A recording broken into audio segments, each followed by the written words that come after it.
सो series भी जो tractor है वो बड़ा अच्छा बनेगा, लेकिन हजे मैं तुहानूं दस दवां उस ट्रैक्टर च खूबियां होणगियां काफ़ी सारिया, लेकिन उस किहड़ियां खूबियां होणगियां, फ्यूल एफिशिएंट कितना होएगा, और कारकर्दगी कैसी होएगी, आ चीज़ां जिन्नी देर तक मॉडल मार्केट च असीं बना के पेश नहीं करते उन्नी देर तक असीं नहीं दस सकते। ठीक है। और जिहड़ी मीडिया दे विच तस्वीरां चलदियां पईयां, मीडिया ते वायरल होंदियां पईयां, वो फेक हैगी आ जे। वो कंपनी ने अजे 500 मॉडल जिहड़ा है वो लॉन्च नहीं किया। वो जिहड़ा 500 मॉडल है वो सिर्फ और सिर्फ एक्सपोर्ट वास्ते बनिया सी, पाकिस्तान दे विच सेल वास्ते अजे नहीं बनिया। जिहड़े लोग ये कहंदे जी असीं 500 लैना है, जो 500 आएगा तो 500 लैना है, 600 लैना जो 600 आएगा। तो उन्होंने दोस्तों को मैं दसना चाह रहा ये 500 और 600 की कंपनी की अजे परमिशन नहीं हुई, हजे सिर्फ और सिर्फ 290 की परमिशन हुई है। 290 पावर स्टेयरिंग, 290 4x4 और अनकरीब एक होर इन्हां दा ट्रैक्टर आ रहा है, वो भी इंशाअल्लाह और खबर तुहानूं जल्द मिलेगी। सब तो पहले नंबर के उत्ते अल हबीब बैंक ने साढ़े को ट्रैक्टर लाए, फिर उस तो बाद उन्होंने लाए पंजाब बैंक ने भी ले लिते है।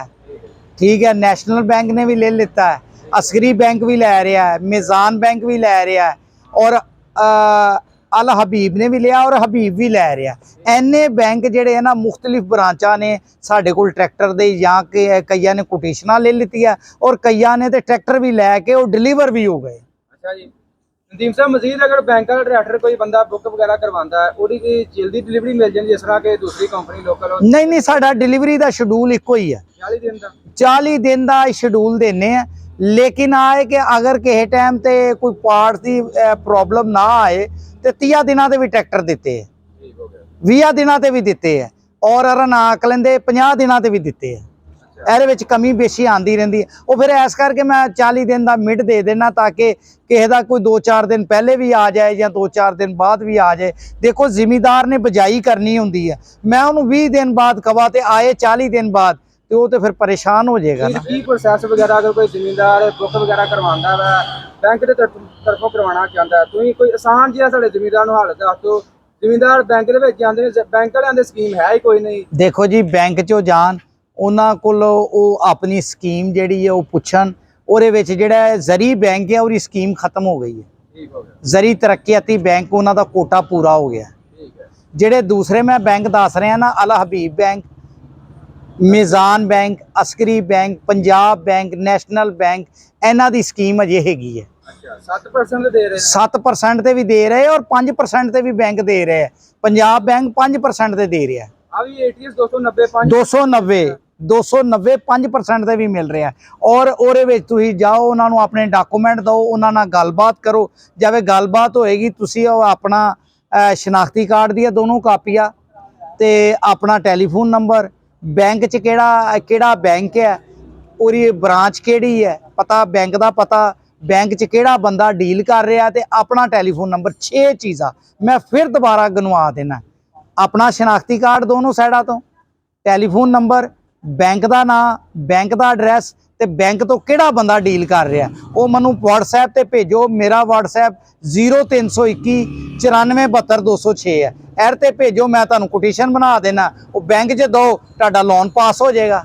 वेरी गुड, इस तो आसान तरीका नहीं कोई इदा कहना। हाँ जी, और किसी बंदे नू कोटेशन लैन वास्ते इत्थे मेरे को लाहौर नहीं आना पएगा, तुहानू कोटेशन उत्थे मिल जाएगी पूरे पाकिस्तान च जिथों मर्जी जे। अगर तुहानू ओरी हार्ड कापी चाहिए है, हार्ड कापी भी तुहाडी ब्रांच पहुंच जाएगी, वो TCS के जरिए पहुंच जाएगी। साहब तुहाडे कोल कोई इंफॉर्मेशन हैगी है ठेकेदार दी सहूलत मौजूद है कि सिर्फ ऑनर ली जमीन दे जरी ऑनर ली?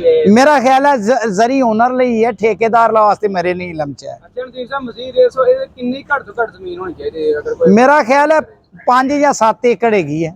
अस्सलाम वालेकुम जी, पैरागॉन आटो यूट्यूब ਦੇ ਦੇਖਣ ਵਾਲੇ ਦੋਸਤਾਂ ਨੂੰ ਇੱਕ ਦਫਾ ਖੁਸ਼ ਆਮਦੀਦ ਤੇ ਵੈਲਕਮ ਹੋ ਗਿਆ ਦੋਸਤਾਂ ਦਾ। ਲੋ ਜੀ ਦੋਸਤੋ, ਹੋਈ ਗਿਆ ਆਪਾਂ ਤੁਹਾਡਾ 165 ਦੀ ਵੀਡੀਓ ਸ਼ੇਅਰ ਕੀਤੀ ਸੀਗੀ ਸਾਰੇ ਦੋਸਤਾਂ ਦੇ ਨਾਲ। ਝੋਟਾ ਸੀਗਾ, ਗੁੱਜਰਾਂ ਦਾ ਝੋਟਾ ਇੱਥੋਂ ਤਿਆਰ ਹੋਇਆ ਸੀਗਾ ਇਸ ਵਰਕਸ਼ਾਪ ਤੋਂ। ਇਹ ਦਰਬਾਰ ਸ਼ਰੀਫ ਤੋਂ ਦਮ ਹੋਏ ਸੀਗੇ, ਉਹਨੂੰ ਜਿਹ 'ਚ ਗੈਰਤ ਭਰੀ ਸੀਗੀ।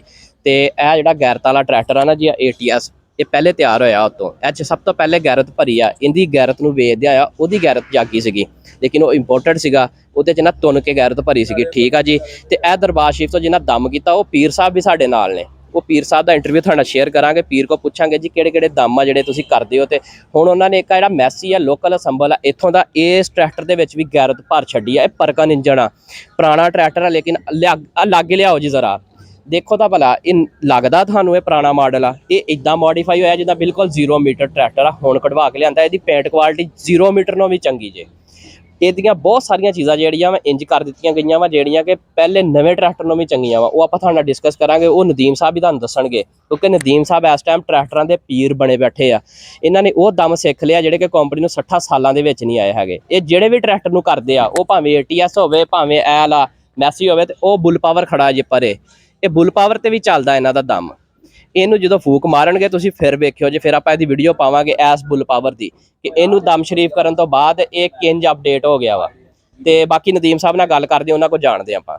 ਜੀ ਇਨਫੋਰਮੇਸ਼ਨ ਦਿਓ ਵੀ ਇਹ ਟਰੈਕਟਰ ਦੇ ਨਾਲ ਕੀ ਕੀਤਾ ਵਾ। ਜੀ ਇਸ ਟਰੈਕਟਰ ਨੂੰ ਅਸੀਂ ਕੀਤਾ ਜੀ ਅਗਲੀਆਂ ਹੱਬਾਂ ਤੋਂ ਸ਼ੁਰੂ ਕੀਤਾ। ਅਗਲੀਆਂ ਹੱਬਾਂ, ਅਗਲੇ ਬੈਰਿੰਗ, ਅਗਲੇ ਐਕਸਲ, ਅਗਲੀਆਂ ਮੁੱਕੀਆਂ, ਅਗਲੇ ਹਿੱਸੇ ਦਾ ਕੰਮ। ਫਿਰ ਉਸ ਤੋਂ ਬਾਅਦ ਇਹਦਾ ਜਿਹੜਾ ਇੰਜਨ ਹੈ ਨਾ, ਇੰਜਨ ਦਾ ਕੋਈ ਕੰਮ ਨਹੀਂ ਕੀਤਾ। ਇੰਜਨ ਦਾ ਸਿਰਫ ਔਰ ਸਿਰਫ ਕੂਲਰ ਚੇਂਜ ਕੀਤਾ। ਠੀਕ ਹੈ, ਆ ਗੱਡੀ ਦੀ ਤੁਸੀਂ ਕੰਡੀਸ਼ਨ ਦੇਖ ਰਹੇ ਜੇ, ਪੇਂਟ ਕੁਆਲਿਟੀ ਦੇਖ ਰਹੇ ਜੇ, ਆ ਥੱਲੇ ਚੇਸੀ ਦਾ ਵੀ ਪੇਂਟ ਸਾਰਾ ਦੇਖ ਰਹੇ ਜੇ। ਆ ਗੱਡੀ ਪੂਰੀ ਪੇਂਟ ਹੋਈ ਹੈ, ਹਰ ਜਗ੍ਹਾ ਤੋਂ ਪੇਂਟ ਹੋਈ ਹੈ, ਇੱਥੋਂ ਤੱਕ ਆ ਜਨਰੇਟਰ ਵੀ ਪੇਂਟ ਕੀਤਾ।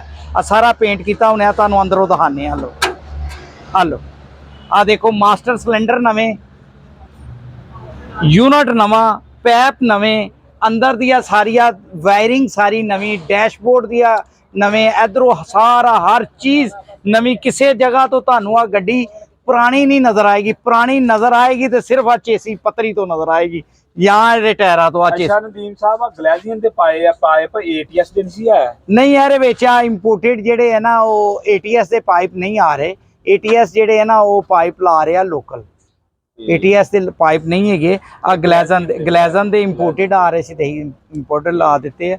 ਲੇਕਿਨ ਆ ਮਾਸ਼ਾਅੱਲਾ ਪੈਪ ਅੱਛਾ ਉਹਨਾਂ ਦਾ। ਹਾਂਜੀ, ਨਹੀਂ ਇਹ ਸਪੇਅਰ ਪਾਰਟ ਤੇ ਠੀਕ ਆ, ਸਪੇਅਰ ਪਾਰਟ ਠੀਕ ਆ। ਇਹ ਨਹੀਂ, ਬਾਕੀ ਇਹਦੇ ਵਿੱਚ ਪਿਸਟਨ, ਰਿੰਗ, ਸਲੀਵਾ, ਐਰਾ ਤੇ ਖੈਰ ਕੀਤਾ ਨਹੀਂ। ਉਹ ਸਾਰਾ ਹੀ ਅਸੀਂ ATS ਦਾ ਹੀ ਲਾਣੇ ਆ। ਤੇ ਕੋਈ ਚੀਜ਼ ATS ਕੋਲ ਅਗਰ ਅਵੇਲੇਬਲ ਨਾ ਹੋਏ ਤੇ ਅਸੀਂ ਗਲੈਜ਼ਨ ਦੀ ਵੀ ਲਾ ਲੈਂਦੇ ਆ। ਸਾਡੀ ਉਹਨਾਂ ਨਾਲ ਕੋਈ ਲੜਾਈ ਨਹੀਂ ਹੈ। ਇਹ ਕਿਹੜਾ ਮਾਡਲ ਕਿਹੜਾ ਜੇ? ਆ ਜੀ 2006 ਮਾਡਲ ਹੈ। ਨਦੀਮ ਸਾਹਿਬ ਇਹ ਮੁਕੰਮਲ ਪਰਚਾ ਨਹੀਂ ਹੈ? ਆ ਮੁਕੰਮਲ ਪਰਕਨ ਹੈ। ਤੁਸੀਂ ਇਸ ਸਾਈਡ ਤੋਂ ਵੀ ਗੱਡੀ ਨੂੰ ਦੇਖ ਸਕਦੇ ਜੇ। ਹੁਣੇ ਤੁਹਾਨੂੰ ਦੂਸਰੀ ਸਾਈਡ ਤੋਂ ਵੀ ਮੈਂ ਆ ਰੈਪਰ ਨੂੰ ਹੱਥ ਲਾ ਕੇ ਤੁਸੀਂ ਦੇਖੋ, ਇਹਦੇ ਉੱਤੇ ਮੈਟੈਲਿਕ ਲਾਇਆ। ਇਦਾਂ ਹੀ ਕਾਰਾਂ ਦਾ ਪੇਂਟ ਹੁੰਦਾ। ਹਾਂਜੀ ਬਿਲਕੁਲ, ਕਾਰਾਂ ਵਾਲਾ ਹੀ ਪੇਂਟ ਕੀਤਾ ਜੀ।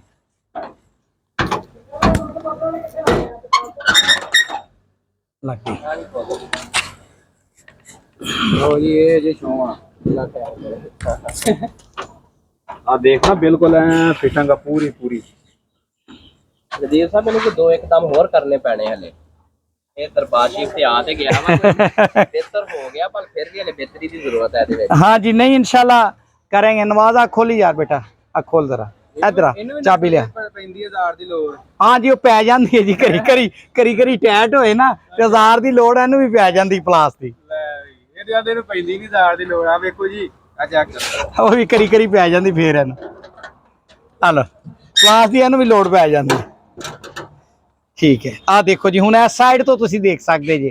ਇਹਦਾ 에ਅਰ ਕਲੀਨਰ ਪੁਰਾਣਾ ਹੈ, ਸਲੈਂਸਰ ਪੁਰਾਣਾ ਹੈ, ਪੱਖਾ ਪੁਰਾਣਾ ਹੈ, ਲੇਕਿਨ ਪੱਖੇ ਨੂੰ ਵੀ ਪੇਂਟ ਕੀਤਾ। ਸ਼ੀਲਡ ਵੀ ਪੁਰਾਣੀ ਜੇ, ਰੇਡੀਏਟਰ ਵੀ ਪੁਰਾਣਾ ਜੇ, ਟੈਂਕੀ ਵੀ ਪੁਰਾਣੀ ਜੇ, ਲੇਕਿਨ ਤੁਹਾਨੂੰ ਲੱਗੇਗੀ ਨਹੀਂ ਕੋਈ ਚੀਜ਼ ਪੁਰਾਣੀ। ਤੇ ਆ ਚੀਜ਼ ਜਿਹੜੀ ਆ ਫਿਲਟਰ ਆ ਵੀ ਪੁਰਾਣੇ ਆ। ਇਹ ਕੋਈ ਕਲਰ ਕੀਤਾ ਵਾ ਜੀ, ਇਹਨਾਂ ਨੂੰ ਵੀ ਮਜਾਈ ਕਰਕੇ ਇਹਨਾਂ ਤੇ ਵੀ ਪੇਂਟ ਕਰ ਦਿੱਤਾ। ਆ ਪੈਪ ਵਗੈਰਾ ਵੀ ਪਹਿਲੇ ਹੀ ਆ? ਨਹੀਂ, ਆ ਪੈਪ ਨਵੇਂ ਪਾਏ ਆ। ਠੀਕ, ਪੈਪ ਸਾਰੇ ਨਵੇਂ, ਰੇਸ ਦੇ ਰਾਡ ਨਵੇਂ, ਕੇਬਲਾਂ ਨਵੀਆਂ, ਇਧਰ ਵਾਇਰਿੰਗ ਸਾਰੀ ਨਵੀਂ। ਇਧਰ ਆ ਚੀਜ਼ਾਂ ਦੇਖੋ, ਆ ਚੀਜ਼ਾਂ ਆ ਦੇਖੋ ਕਿਸ ਤਰ੍ਹਾਂ ਤੁਹਾਨੂੰ ਕੋਈ ਚੀਜ਼ ਲੱਗੇਗੀ ਪੁਰਾਣੀ? ਇਹਨਾਂ ਚੀਜ਼ਾਂ ਤੋਂ, ਇਹਨਾਂ ਪੈਪਾਂ ਤੋਂ। ਉਧਰ ਦੇਖ ਲਓ। ਅੱਛਾ ਨਦੀਮ ਸਾਹਿਬ, ਆ ਇਹਦੇ ਬਾਰੇ ਥੋੜੀ ਜਿਹੀ ਇਨਫੋਰਮੇਸ਼ਨ ਦਿਓ ਸਾਨੂੰ ਵੀ ਆ ਅਸੈਂਬਲੀ ਬੜੀ ਪੜ੍ਹੇ ਲਿਖੇ ਤਰੀਕੇ ਨਾਲ ਲਾਈ ਆ। ਹਾਂ ਜੀ, ਇਹ ਕਿਹੜੀ ਨਸਲ ਦੀ ਲਾਈ ਆ ਅਸੈਂਬਲੀ ਜਿਹੜੀ ਹੈ ਨਾ, ਅਸੈਂਬਲੀ ਤੇ ਲੋਕਲ ਹੈ, ਲੇਕਿਨ ਆ ਪੈਪ ਤੇ ਆ ਕਪਲਰ ਅਸੀਂ ਖੁਦ ਹੀ ਸਲੀਮ ਸਾਹਿਬ ਨੇ ਇੱਥੇ ਫਿੱਟ ਕੀਤੇ ਆ। ਸਾਰੇ ਆਪ ਹੀ ਫਿੱਟ ਕੀਤੇ। ਜਿਹੜਾ ਕਿੰਨਾ ਖਰਚਾ ਆ ਜਾਂਦਾ? ਆ ਸਿੰਗਲ ਅਸੈਂਬਲੀ ਤੇ ਜਿਹੜੇ ਹੈਗੇ ਨਾ, ਔਰ ਸਿੰਗਲ ਕਪਲਰ ਉਹ 20000 ਚ ਫਿੱਟ ਕਰਕੇ ਦੇਣੇ। ATS ਨੂੰ ਫਿੱਟ ਕਰਵਾ ਲੇ ਜਾਂ ਇਹਨੂੰ ਫਿੱਟ ਕਰਵਾ ਲੇ, ਕਿਸੇ ਨੂੰ ਕਰਵਾ ਲੇ। ਠੀਕ ਹੈ, ਬਾਕੀ ਇਹਦਾ ਪੇਂਟ ਦਾ ਕਿੰਨਾ ਖਰਚਾ ਆਇਆ? ਪੇਂਟ ਦਾ ਉੱਤੇ ਇਹਦਾ ਖਰਚਾ ਆ ਜਾਂਦਾ 1 ਲੱਖ ਰੁਪਇਆ। ਲੇਕਿਨ ਉਹਦੇ ਬਾਅਦ ਫਿਰ ਇਹਦੀ ਹਾਰਡਵੇਅਰ ਆ ਸਾਰੀ ਜਿਹੜੀ ਚੇਂਜ ਹੁੰਦੀ ਹੈ, ਕੁਝ ਗਲੋਨਾਈਜ਼ਿੰਗ ਹੁੰਦੀ ਹੈ, ਕੁਝ ਸਟicker ਸਟੁੱਕਰ ਲੱਗਦੇ ਆ, ਪੂਰੀ ਗੱਡੀ ਨੂੰ ਪੇਂਟ ਪ੍ਰੋਪਰ ਕਰਨ ਤੇ 2 ਲੱਖ ਖਰਚਾ ਆ ਜਾਂਦਾ। ਸਹੀ। ਲੇਕਿਨ ਫਿਰ ਉਹ ਗੱਡੀ ਨਜ਼ਰ ਆਂਦੀ ਹੈ ਕਿ ਗੱਡੀ ਦੇ ਖਰਚਾ ਹੈ। ਮੈਂ ਤੇ ਜਦੋਂ ਅੰਦਰੋਂ ਗੱਡੀ ਮੈਂ ਤਾਂ ਕਿ ਖਰੇ 0 ਮੀਟਰ ਗੱਡੀ ਲਿਆਉਂਦੇ ਆ। ਨਹੀਂ 0 ਮੀਟਰ ਨਹੀਂ। ਆਹ ਦੇਖੋ ਨਾ ਰਿਮ ਜਿਹੜੇ ਆ ਜਿਹੜੇ ਰਿਮ ਹੈ, ਅੱਜ ਦੇਖੋ ਜੀ ਐਸ ਬੰਦੇ ਨੇ ਆ ਕਪਲਰ ਲਵਾਏ ਆ ਕਪਲਰ ਔਰ ਆ ਜਿਹੜਾ ਫਰੇਮ ਹੈ ਨਾ, ਜਿਹੜਾ ਆ ਲੱਗਾ ਹੋਇਆ, ਆ ਜਿਹੜਾ ਫਰੇਮ ਲੱਗਾ ਹੈ, ਪਾਈਪ ਹੈ, ਅਸੈਂਬਲੀ ਹੈ, ਆ ਬੰਦਾ ਖੁਦ ਪਰਚੇਸ ਕਰਕੇ ਲਿਆਇਆ ਸੀ। ਫਿਟਿੰਗ ਇਹਦੀ ਜ਼ਰੂਰਤ ਸੀ ਕੀਤੀ ਹੈ, ਲੇਕਿਨ ਆ ਚੀਜ਼ਾਂ ਖੁਦ ਪਰਚੇਸ ਕਰਕੇ ਲਿਆਇਆ ਸੀ, ਅਸੀਂ ਉਹਨੂੰ ਫਿਟ ਕਰ ਦਿੱਤੀ ਹੈ। ਇਸ ਬੰਦੇ ਨੇ ਡਬਲ ਅਸੈਂਬਲੀ ਵੀ ਲਵਾਈ ਹੈ। ਉਹ ਦੇਖੋ ਨਾ, ਉਹ ਡਿਸਕ ਹੈਰੋ ਵਾਸਤੇ ਜਿਹੜੀ ਹੈ, ਜਿਹੜੀ ਹਾਈਡ੍ਰੋਲਿਕ ਨਾਲ ਉਹ ਡਿਸਕਾਂ ਚੁੱਕਿਆ ਜਾਂਦੀ ਹੈ, ਉਹਦਾ ਲੀਵਰ ਵੱਖਰਾ ਲਵਾ ਦਿੱਤਾ। ਉਹ ਦੇਖੋ ਫਿਟਿੰਗ ਥੱਲੇ ਹੋਈ ਹੋਈ ਜ਼ਬਰਦਸਤ ਪੜ੍ਹੇ ਲਿਖੇ ਤਰੀਕੇ ਨਾਲ ਕੀਤੀ ਹੈ ਜੀ। ਔਰ ਤੁਹਾਨੂੰ ਲੱਗੇਗਾ ਨਹੀਂ, ਇਧਰੋਂ ਵੀ ਦੇਖੋ, ਇਧਰੋਂ ਵੀ ਪੈਪ ਬਣੇ, ਦੇਖੋ ਤੁਹਾਨੂੰ ਲੱਗੇਗਾ ਕਿ ਗੰਦ ਨਹੀਂ ਵੱਜਾ ਹੋਇਆ। ਹਾਂਜੀ, ਪੜ੍ਹੇ ਲਿਖੇ ਤਰੀਕੇ ਨਾਲ ਬਿਲਕੁਲ ਜੀ, ਪੜਾ ਲਿਖਾ ਤਰੀਕੇ ਨਾਲ ਲੱਗੇ ਨੇ। ਇਹਦੇ ਵਿੱਚ ਇਸ ਗੱਲ ਦੇ ਵਿੱਚ ਸ਼ੱਕ ਹੀ ਕੋਈ ਨਹੀਂ। ਉਸ ਤੋਂ ਬਾਅਦ ਆ ਜਿਹੜੀ ਸੰਗਲੀ ਹੈ, ਆ ਦੇਖੋ, ਆ ਵੀ ਸਭ ਤੋਂ ਭਾਰੀ ਆ ਮਾਰਕੀਟ, ਸਕਾਈ ਦੀ ਲਾਈ ਹੈ। ਇਹ ਡੀ ਸਾਹਿਬ ATS ਵਾਲੀ ਲਾਈ ਹੈ? ਨਹੀਂ ਨਹੀਂ, ਆ ਸਕਾਈ ਦੀ ਹੋਰ ਹੈ, ਸਕਾਈ ਦੀ ਹੋਰ ਆ। ਸਕਾਈ ਦੀ ਹੋਰ ਇਹਦਾ ਵੀ ਬੜਾ ਅੱਛਾ ਮਿਆਰ ਹੈ ਇਸ ਕੰਪਨੀ ਦਾ ਵੀ ਜੀ। ਉਹ ਅਸਲ 'ਚ ਜਿਹੜੀ ਚੀਜ਼ ਜਿੱਥੋਂ ਮਿਲ ਜਾਏ ਉੱਥੋਂ ਫਿਰ ਲੈ ਕੇ ਲਾ ਦਈਦੀ ਹੈ। ਠੀਕ ਹੈ। ਲਓ ਜੀ ਦੋਸਤੋ, ਆਹ ਟਰੈਕਟਰ ਜਿਹੜਾ ਆਪਾਂ ਤੁਹਾਨੂੰ ਚੈੱਕ ਕਰਵਾਇਆ ਹੋਵੇ, ਨਦੀਮ ਸਾਹਿਬ ਹੋਣਾ ਤਿਆਰ ਕੀਤਾ ਵਾ, ਔਰ ਫੈਸਲਾ ਤੁਸੀਂ ਖੁਦ ਹੀ ਕਰਨਾ ਵਾ। ਇਹਦੇ ਵਿੱਚ ਆ ਜਿਹੜੀ ਐਕਸੀਲੇਟਰ ਦੀ ਕੇਬਲ ਨਹੀਂ ਹੁੰਦੀ, ਇਸ ਜਗ੍ਹਾ ਤੇ ਕੇਬਲ ਰਾੜ ਪਿਆ ਹੁੰਦਾ, ਕੇਬਲ, ਉਹ ਕੇਬਲ ਖਤਮ ਕਰ ਦਿੱਤੀ ਆ। ਦੇਖੋ ਆ ਉਹ ਦੂਸਰੀ ਕੇਬਲ ਕਰ ਦਿੱਤੀ ਹੈ, ਰਾੜ ਪਾ ਦਿੱਤਾ, ਗੁੱਡ ਹੋ ਗਿਆ। ਆ ਦੇਖੋ ਉਧਰ ਵੀ ਦੇਖੋਗੇ ਦੂਸਰੀ ਸਾਈਡ ਚੰਗਾ ਕੰਮ ਕੀਤਾ। ਆ ਕੇਬਲ ਜਿੱਥੇ ਦੂਸਰੇ ਦਿਨ ਕੇਬਲ ਧਾਗਾ ਟੁੱਟ ਜਾਂਦਾ। ਆ ਦੇਖੋ ਨਾ, ਇੱਥੋਂ ਤੱਕ ਜਿਹੜਾ ਰਾੜ ਆ ਗਿਆ, ਆਵਾਜ਼ ਉਹਨੂੰ ਫੇਰੀ ਜਰਾ ਕੇਬਲ ਨਹੀਂ, ਇਹਨੂੰ ਉਹਨੂੰ ਬ੍ਰੇਸ ਨੂੰ ਦਬਾ। ਆ ਦੇਖੋ, ਆ ਦੇਖੋ, ਆ ਰਾੜ, ਲੋਹੇ ਦਾ ਰਾੜ, ਲੋਹੇ ਦਾ ਰਾੜ। Very good. ਆ ਪੈਰ ਦੀ ਰੇਸ ਤੇ ਰਾੜ ਪੱਕਾ ਹੋ ਗਿਆ। ਸਿਰਫ ਹੱਥ ਵਾਲੀ ਰੇਸ ਦੇ ਉੱਤੇ ਜੇ ਛੱਡ ਦੇਣ ਵਾਸਤੇ, ਹੱਥ ਵਾਲੀ ਰੇਸ ਦੇ ਉੱਤੇ ਕੇਬਲ ਪਾਈ ਹੈ, ਹੱਥ ਵਾਲੀ ਰੇਸ ਤੇ ਕੇਬਲ ਹੈ, ਦੂਸਰੀ ਤੇ ਉਹ ਸਟੀਲ ਦਾ ਰਾੜ ਹੈ, ਤਾਂ ਕਿ ਆ ਹੱਥ ਵਾਲਾ ਅਗਰ ਟੁੱਟ ਜਾਏ ਤੇ ਬੰਦਾ ਪੈਰ ਨਾ ਪਹਿਲੀ ਵਾਲ ਹੈ।